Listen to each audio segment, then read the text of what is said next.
not very fun coming into it. Okay, sit back in. So. Does it look the way you want it? Yeah, it looks great. Don't y'all feel like you're still in the basement? The smell will really do that for you. Oh, good luck about you. Thank you.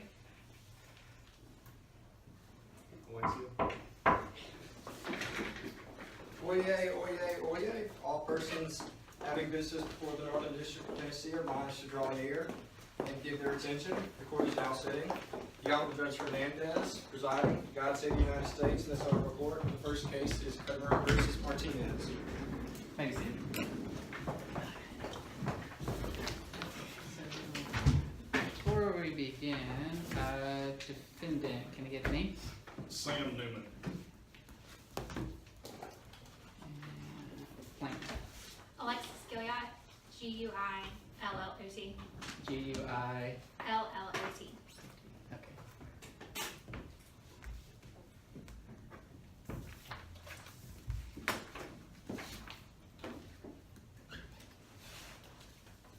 Tell me your name again. Sam Newman.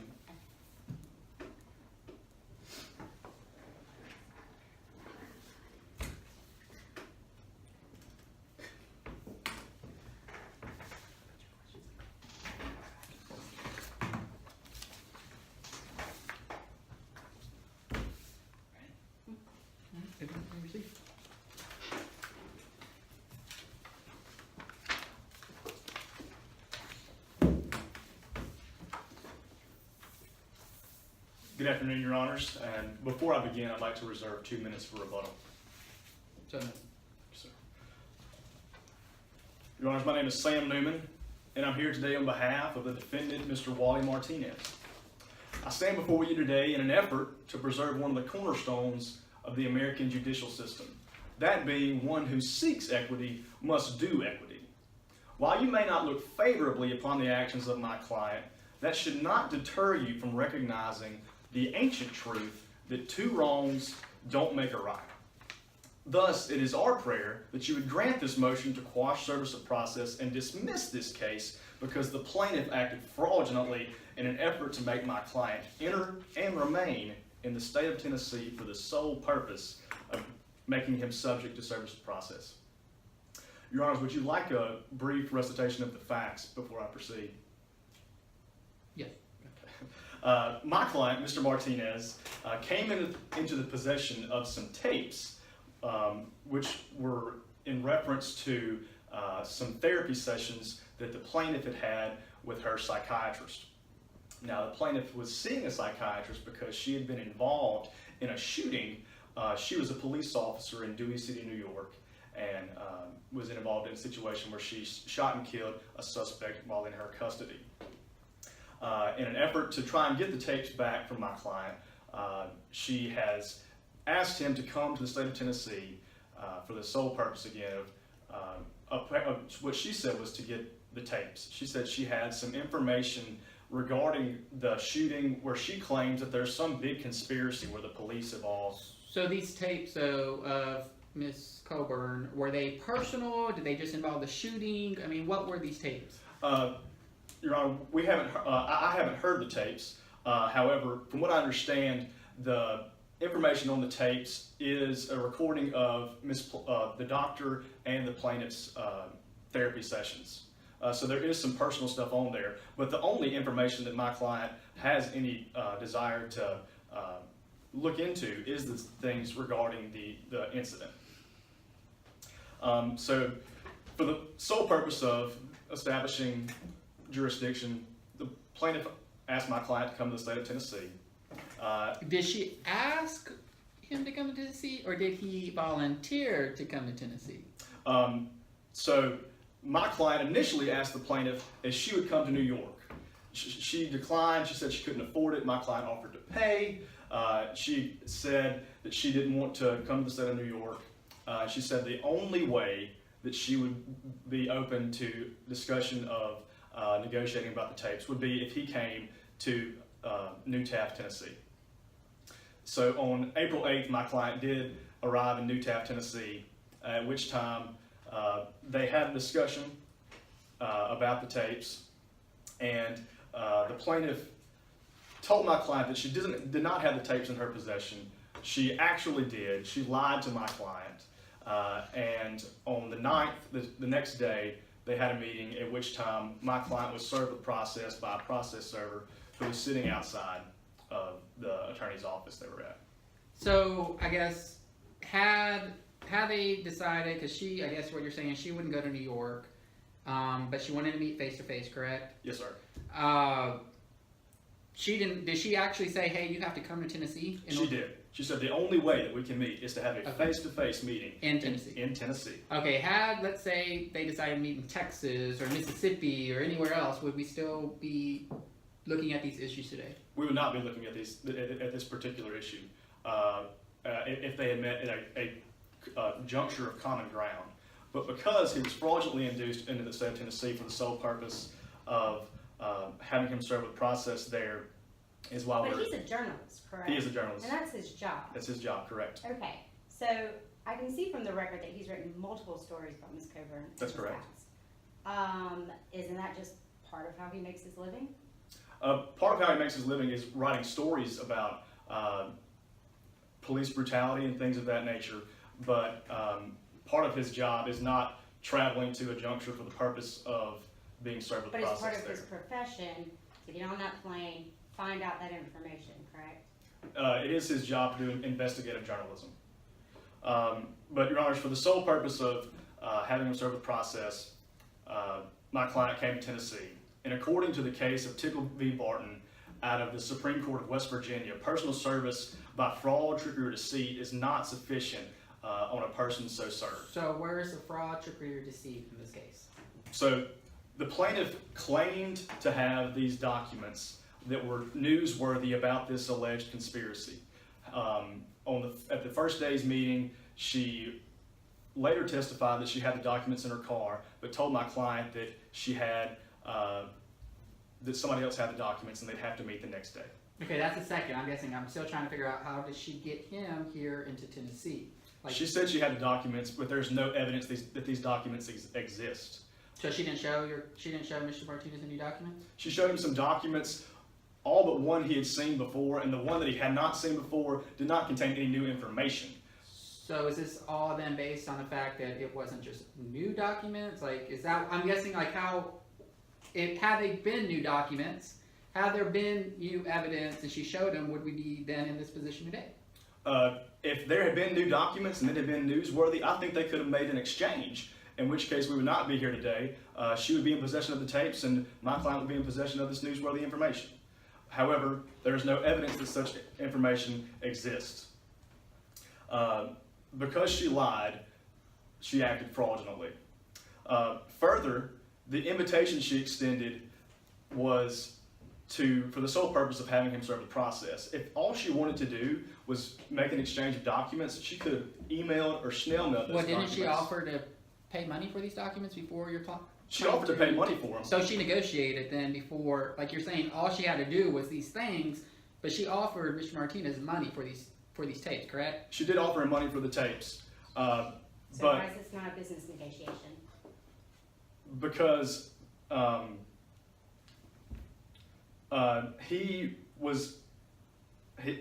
the money is not what he was in search of. He feels that it is his duty to share these tapes with the public to prevent her from becoming a police officer because she is a proponent of police brutality. She has killed somebody in her custody.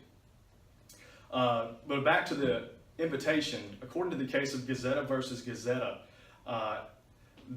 invitation is an integral part of the deceit. And again, her invitation was in bad faith because she could have sent those documents by other means. But even if your honors are not convinced that she acted fraudulently in getting my client So I guess enter, before we go to your second issue, I'm still kind of confused as how do courts decide whether there was fraudulent service in the beginning? Like, what are the factors, what are the tests that these courts use so that we can have a framework to figure out if that's happening in this case? So there are no established factors per se, no statutory outlining of what constitutes fraud or trickery in getting somebody to enter. However, the Supreme Court in West Virginia in Tickle v. Barton established that there was fraud and trickery because, in that case, a attorney called the defendant and lied, saying that they were having a banquet and he was invited, and because of that, he entered the forum.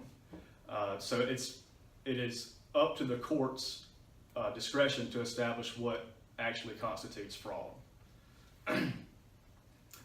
But that to say, even if your honors are not persuaded that my client entered due to the fraudulent actions of the defendant, there should be no question that he was induced to remain by fraud. The case of Kmart versus Genstar out of the U.S. District Court in the Eastern District of Michigan said that service following settlement meetings is only valid if there's first a bona fide effort to settle the situation. And in this case, if Ms. Coburn truly had these documents on the first day, which she testified to having, then she acted in bad faith and did not make a bona fide effort by lying at the first day's meeting and telling my client that she did not have these documents. Furthermore, that same case, Kmart versus Genstar, also requires that that the plaintiff provide the defendant with some type of warning either before he enters the forum or immediately after negotiations fail. And at no point did my client receive any type of warning. So you're saying that case says you have to provide warning before you issue service of process? Or what do we provide warning for what? If a defendant is entering a forum for the purpose of negotiating, after those negotiations fail, there must be a warning, or before entering, there must be a warning. And at no time was my client afforded a warning. And finally, in regards to making my client fraudulently remain, the case of Oliver versus Cruson out of this U.S. District Court in Montana says that when the negotiations fail, a defendant should be afforded a reasonable amount of time to leave if the purpose of the parley is not accomplished. Now, aren't there sites to the record, and I could be wrong, but like where Mr. Martinez said after Ms. Colbert said, "Oh, I have these documents, but I need to meet you the next day. Please stay." He's like, "Oh, I was kind of curious to see them. That's why I stayed." So at that point, didn't he then volunteer again to stay in the forum to see these documents? So my client remained in the forum the second day because the plaintiff lied and said that she had these documents. And she had the court documents drafted immediately following the first day's meeting. And at the second day's meeting, had a process server sitting outside the attorney's office when my client was there, and he was immediately served after negotiations failed on the second day. And so my client was not afforded an opportunity to leave the plaintiff's attorney's office, much less the state of Tennessee. So, Your Honor, for these reasons, and in accordance with good public policy and sound principles of fairness, we ask that this court would grant... Wait, before, I see that you're about to wrap up, so I'm still going to ask some questions because I'm... Yes, Your Honor. So, I guess, does this case center around the documents that Ms. Colbert had? Like, had she had... it seems like Mr. Martinez admits that there was one new document, but maybe the other ones were, public record. But correct me if I'm wrong, but didn't Ms. Colbert, all she said is she had documents. Did she say that they were like dynamite? Or how did she convince your client to come here or to Tennessee? Because she had documents, she showed her client documents. Your Honor, the plaintiff testified, the plaintiff told my client that the documents which she had were involving a conspiracy where the Dewey City officials got her to commit murder and kill the man that she killed. So is that the lie, that's the trickery that you're saying, that she said these She things? said the documents were about this, Okay. and there is no evidence of any such documents, and most certainly she did not provide my client with any such documents. And because she lied, and is a professed liar, she is on record saying that she did indeed commit a white lie. Because she's a liar, it's evident that those documents did not exist, and this court should grant this motion to quash service of process. Thank you, Your Honors.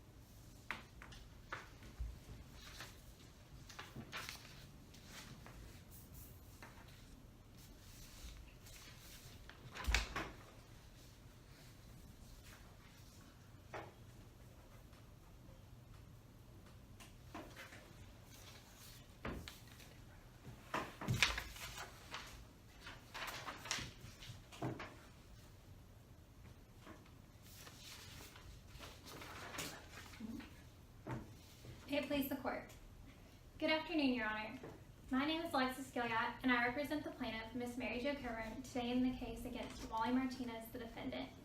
Today we are asking the court to deny the defendant's motion to quash and dismiss due to insufficient service of process due to the fact that the defendant was not fraudulently induced to remain in the state of Tennessee, nor was he fraudulently induced to enter the state of Tennessee. This is a case of buyer's remorse. Mr. Martinez came into the forum in order to exchange information with Ms. Coburn and work out a possible settlement, and while here, he ended up getting served. And now he's stating that this is trickery. However, that's not the case. The overall rule for cases like these comes from the Commercial Mutual Insurance Company versus Davis, where the Supreme Court rules that if trickery or fraud is seen, then service is improper. However, that's not the issue in this case. To my first point, Mr. Martinez was not fraudulently induced to enter the state of Tennessee. He came voluntarily in an effort to work out a settlement with Ms. Coburn. But counselor, isn't it true that your client, Ms. Colbert, would not go to New York, correct? Yes, Your Honor, she does live in the state of Tennessee, and it was more beneficial for her to meet with Mr. Martinez in the state of New York, and this is his business. He's the investigative journalist. So she did ask that he come to the state of Tennessee in order to discuss the settlement at hand.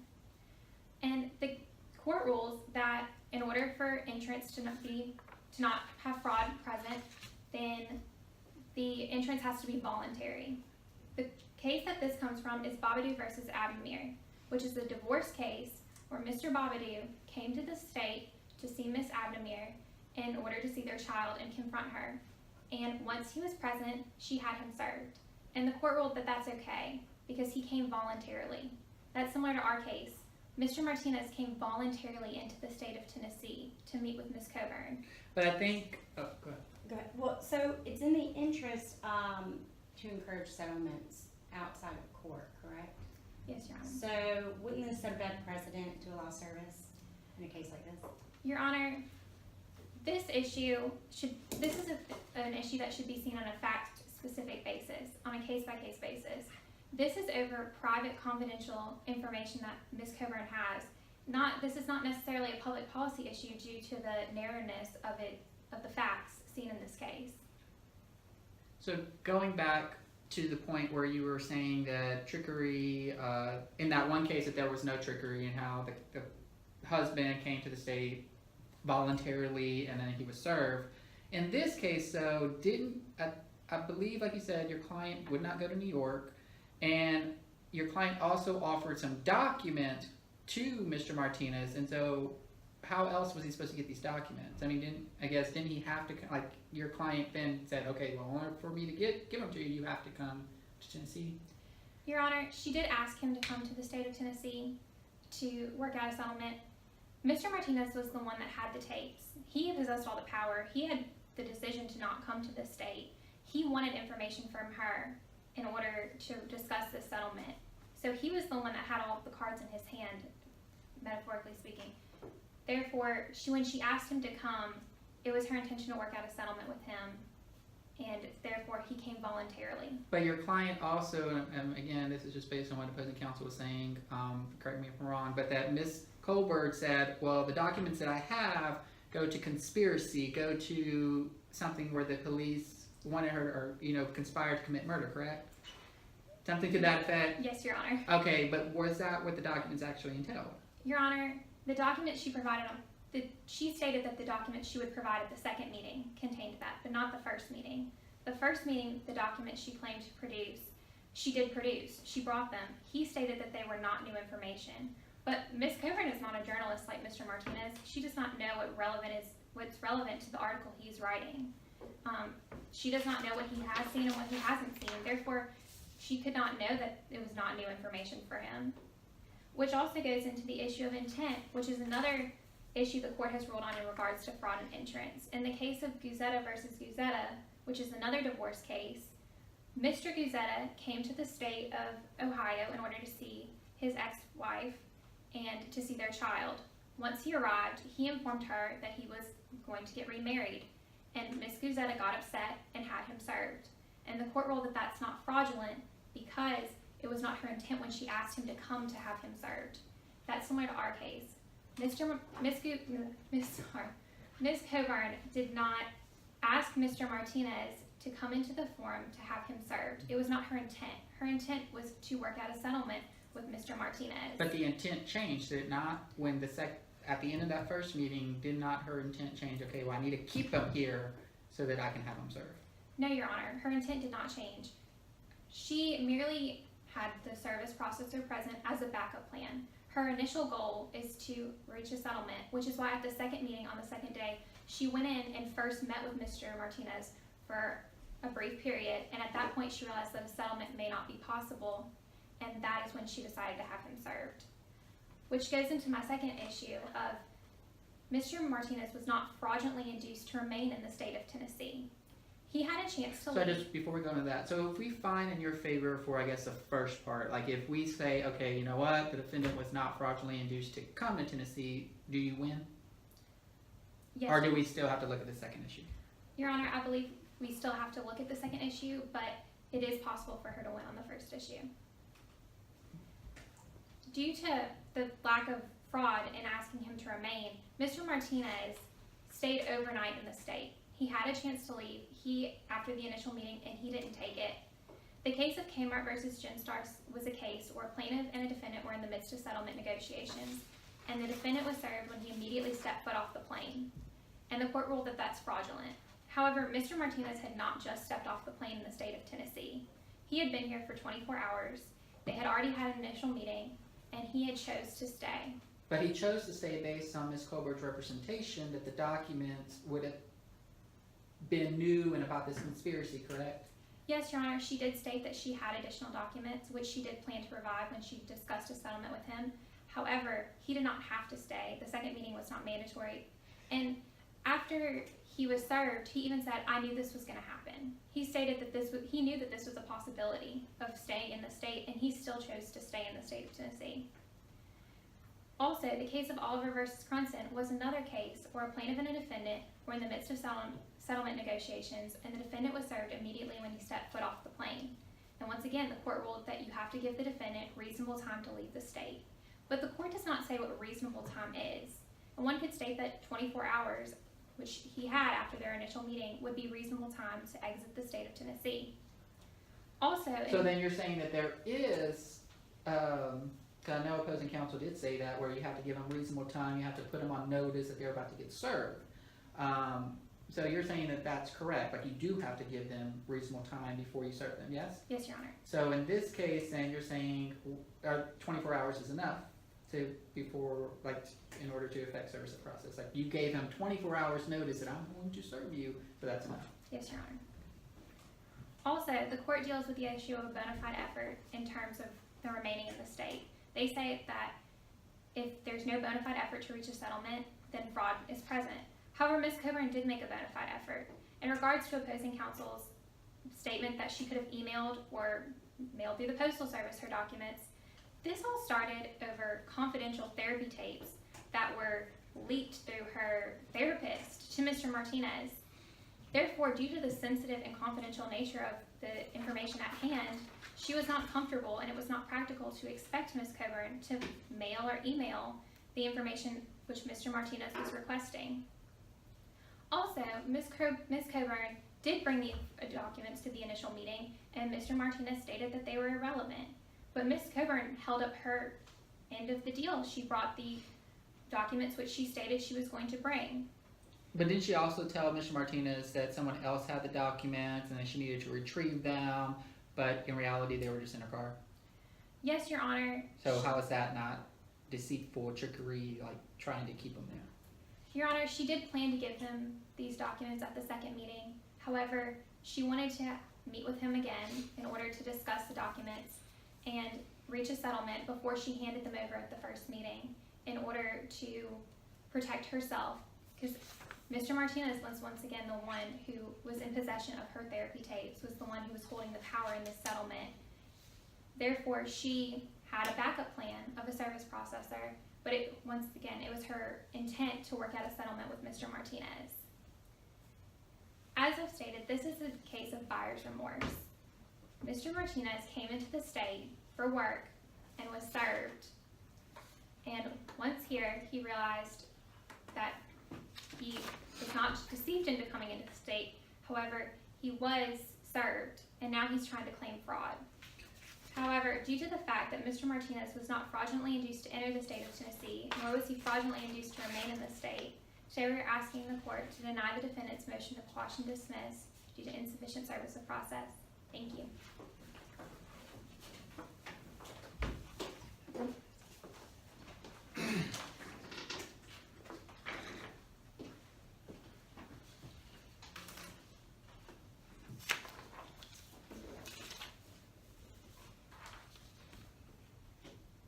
Your Honor, may it please the court. The plaintiff has testified that my client came here on a business trip and that my client came here voluntarily. However, that is not the case. She said that according to the Babowder case, my client entered voluntarily. However, this case is fundamentally different from the Babowder case. In the Babowder case, the defendant had already entered into the United States and already entered into the state of Connecticut before the meeting was arranged by the plaintiff and her client. Furthermore, in the Gazetta case, Ms. Gazetta did not have the intent at the time that she invited her ex-husband. However, in this case, if Ms. Coburn did indeed have the intent to serve my client fraudulently, because... How did she have the intent? I mean, basically, opposing counsel said that, you know, it was her fallback plan. It wasn't her intent when she brought him over, when he came voluntarily over to Tennessee, that she was going to serve him in process. So I guess how is that? Your Honor, if she had not had the intent to serve my client, she could have easily sent those documents by other means. The exchange could have been made by other means than a face-to-face meeting. Well, how would you Certainly know? didn't. How would she have known that if once she provided those documents, that you would have provided, your client would have provided the tapes? I mean, other than doing face-to-face exchange. I mean, if she would have basically had, here are the documents I have, and your client's arguing, oh, they're not good, they're not what I want. Your client might still say, okay, I'm not going to give you the tapes, which is where we're at today. I mean, so why would she do that? Your Honor, I think both parties should have been dealing in good faith, and my client was dealing in good faith, and had she been, we could have made an exchange along those lines. Your Honor, I see I'm running out of time, but if I may conclude quickly, I would just like to say that the case of Tickle versus Barton says that you cannot do a wrong and on that build a right. By fraudulently inducing my client, Ms. Coburn did a wrong, and the court should not allow that to be deemed a right. I thank you, Your Honors.